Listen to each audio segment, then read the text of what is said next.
네, 정관영 변호사입니다. 오늘은 항소를 재판에서 과연 할 것인가 이거에 대해서 좀 알아보도록 하겠습니다. 1심에서 패소했다면 그러면 정말 항소를 해서 내가 결과가 달라질 수 있을까? 이런 생각이 많이 들 거예요. 그리고 항소심에서 과연 이길 확률이 높을까? 이런 의문도 들고요. 또 항소심을 또 하려면 변호사 비용도 들고 뭐 소송 비용도 들고 이럴 수 있는데 과연 내가 이게 투자할 가치가 있을까? 또 그렇지만 또 1심 재판에 패소한 것이 나에겐 또 너무 억울하고 이런 경우는 과연 우리가 좀 어떻게 항소심을 할 건가 말 건가 이런 거에 대한 몇 가지 기준 그리고 우리가 몇 가지 항소를 뭐 해야 되는 경우 안 해야 되는 경우를 좀 정리를 깔끔하게 해보도록 하겠습니다. 1심에서 이제 패소하고 우리가 항소를 하는 경우에 이런 고민들 때문에 많은 의뢰인들이 망설이다가 이제 소중한 기회를 놓쳐버리는데요. 특히 항소장 제출 기간이 이제 우리 있죠. 그래서 항소장 제출 기간 안에 항소장을 잘 제출해야 됩니다. 14일, 민사의 경우 14일이기 때문에 그 안에 잘 우리가 2주 동안 제출을 해야 되고요. 또 민사의 경우 또 달라진 게 이제 올해 2025년 3월부터 항소유서 제출 기한도 이제 생겼습니다. 그래서 항소유서도 또 40일 안에 그 항소 기록 접수 통지를 이제 받은 다음부터 40일 안에 또 제출하는 것이 이제 원칙이 되어버려서 그래서 민사소송에서도 항소유서를 잘 쓰고 그리고 하는 것들이 너무나 중요해졌습니다. 그러면 이런 항소유서를 잘 쓰려면 그러면은 어떻게 해야 되느냐? 항소유서는 항소심의 방향을 결정짓는 그런 핵심 문서거든요. 그래서 매우 설득력 있게 이제 작성을 해야 됩니다. 그리고 그래서 항소심 같은 경우는 뭐 행정 분야다, 노동 분야다, 뭐 조세 분야다, 뭐 보험 분야다, 혹은 뭐 민형사 중에서도 특수한 그런 어떤 분야다. 그러면 그런 특화된 전문 변호사에게 항소유서를 쓰도록 맡기는 것이 이제 필요합니다. 왜냐하면 그 분야에 대한 판례와 그 분야에 대한 최신 경향의 사건들의 진행에 대해서 잘 알고 있기 때문에 항소유서는 전문 변호사에게 좀 맡기는 것이 또한 더욱 필요하다 이런 말씀 좀 드립니다. 그럼 항소유서는 어떻게 써야 되느냐? 그 작성 전략을 좀 간단히 설명드리면 첫 번째, 우리가 왜 1심에서 졌는가를 생각해 보면 돼요. 항소라는 것은요. 원칙적으로 내가 패소한 원고면은 1심에서 피고한테 졌다. 그럼 피고에 대해서 싸우는 게 원칙이 아니고 내가 피고면은 원고한테 1심에서 졌다. 그러면 원고에 대해서 싸우는 게 원칙이 아니고 항소는 1심 판결에 대해서 싸우는 겁니다. 그러니까 1심 판결을 쓴 어떻게 보면 판사의 논리와 싸우는 거예요. 그래서 1심 판결을 잘 분석해야 돼요. 지피지기를 진짜 여기서도 해야 돼요. 심판결을 왜 졌는가? 그래서 1심 판결에서 1심 법원에서 1심 재판부에서 볼 때 사실관계를 잘못했다. 이게 지금 사실관계를 잘못 인정했다. 그러면 우리가 왜 사실관계를 잘못 인정했다는 것을 항소유서에는 증거와 그리고 제대로 된 사실관계를 잘 정리해서 주장을 해야 됩니다. 그리고 1심 판결이 증거 채택을 잘못했다. 증거를 잘못 채택해서 그래서 우리가 진 것이다. 이렇게 분석이 된다면 그러면 그 이제 제대로 된 증거 채택 이런 것들을 우리가 또 잘 주장 입증을 할 필요가 있습니다. 또 만약에 1심에서 변호사를 선임하지 않았으면 이제 그로 인해서 잘못이 이제 실수가 있었던 거죠. 우리가 소송이라는 것은 의료로 치면 수술 같은 건데 그 수술을 의사가 안 하고 그냥 내가 혼자 치료해서 변호사 없이 내가 혼자 치료해서 전문가 없이 내가 해서 이것이 가능하겠다 이렇게 생각한 거기 때문에 그런 거보다는 당연히 2심에서는 정말 사실심의 마지막이니까 변호사를 전문 변호사를 선임해서 하는 것이 좋습니다. 그리고 혹은 1심 변호사를 선임했는데 1심 변호사가 별로 그렇게 뭐 열심히 한다든가 아니면 전략적으로 한다든가 그런 것들을 하지 않아서 진 것 같다. 그러면 이 부분도 잘 2심 변호사를 잘 좀 선택을 해서 여러 명의 변호사를 상담한 다음에 그 다음에 좀 선임을 하는 것을 좀 적극적으로 검토해 볼 필요는 있습니다. 그리고 1심 판결이 이런 법적 쟁점이 있었는데 그 쟁점을 대해서 제대로 판단을 안 하고 그냥 두루뭉술하게 넘어가는 경우들도 있거든요. 그래서 그 부분에 대해서 우리가 공격을 해서 뭐 예를 들면은 뭐 계약에 대해서 동기의 착오 취소를 상대방이 주장을 했다. 근데 그것을 법원이 그냥 받아들여줬다. 이랬을 때 우리 입장에서는 저거는 내용의 착오가 아니고 중요 부분의 착오가 아니고 단순한 계약의 동기의 착오다. 그냥 동기만 착오했을 뿐이니까 착오 취소를 함부로 인정해서는 안 된다. 이렇게 이제 주장을 할 수가 있거든요. 그 실제 이제 그런 1심에서 착오 취소를 만연하게 인정해서 그것은 잘못됐다라는 주장을 펴서 제가 이제 2심에서 완전히 뒤집은 사건, 그런 사건들도 있고요. 그래서 그런 것들을 우리가 2심 항소이유서에는 잘 주장을 할 필요가 있습니다. 그래서 그렇기 위해서는 정리하면 1심 판결문을 철저하게 잘 분석해야 되고요.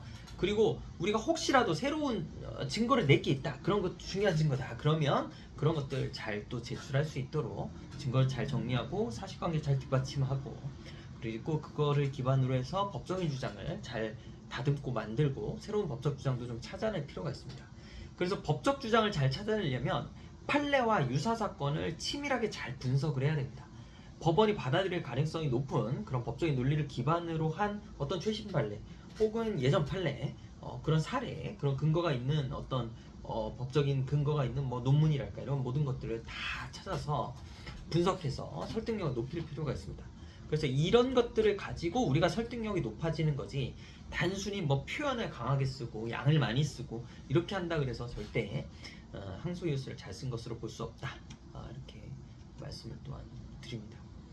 그래서 그 항소이유서에는 이걸 또 잘 또 법적으로 정리해야 되는데요. 그래서 법적인 부분을 1심 판결이 잘못 판단했다 그러면 법리오해 주장을 하고, 1심 판결이 뭐 증거를 잘못 채택했다 그런 최종 법칙을 위반했다 이런 주장을 합니다. 말이 좀 어렵죠. 그렇지만 변호사들이 그런 걸 하면 되기 때문에 그걸 잘 정리할 수 있는 변호사에 맡기시고요. 그리고 뭐 1심 판결이 또 사실관계를 잘못 판단했다. 이건 계약이 성립했다고 봤는데 계약이 불성립한 것이다. 뭐 계약이 해제된 것이다. 이렇게 봐야 된다. 그러면 그거에 대해서 사실 오인이 있다라고 우리가 주장을 할 수 있겠습니다. 그리고 그러면 자, 항소 이후 우리가 언제 항소할 것인가 이거에 대해서 오늘 좀 알아본다고 말씀드렸으니까요. 자, 그러면 언제 좀 항소를 해야 되는가, 요거를 좀 몇 가지 사례들을 우리가 유형화시켜서 정리를 해보겠습니다.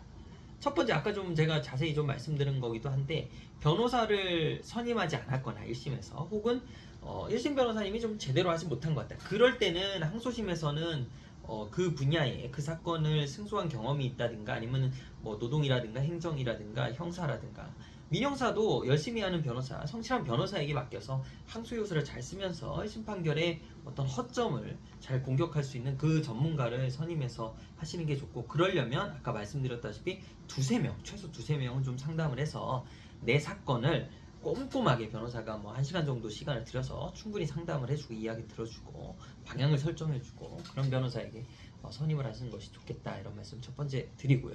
자, 두 번째, 1심 판결에서 사실관계 주장을 충분히 못했다든가 아니면 1심 판결에서 제출하지 못한 증거가 있었다, 이러면 그 증거가 중요한 증거라면 이 경우도 항소를 좀 적극적으로 제기해보겠다, 이렇게 생각할 필요가 있습니다. 제가 이제 최근에 상담했던 사례인데도 그 말씀드리면, 의뢰인들이 1심에서 인정되지 않은 금전 지급에 대해서 상대방과 의뢰인의 녹취 내용을 갖고 있었어요. 근데 그 녹취 내용이, 녹취 파일이, 녹취서가 1심에 제출이 안 됐던 거예요. 그래서 패소했어요. 너무 억울하잖아요. 그래서 저한테 찾아오셨거든요. 그래서 그런 부분도 우리가 잘 좀 진행할 그 증거들을 잘 확보해서 2심에서는 좀 그 부분을 주장할 필요도 있겠다. 자, 그리고 이 경우도 있어요. 내가 1심 판결을 읽어봤는데 그 논리가 결론이 내가 패소했으니까 마음에 들진 않지만 논리를 보니까 내가 인정할 수는 있겠어요.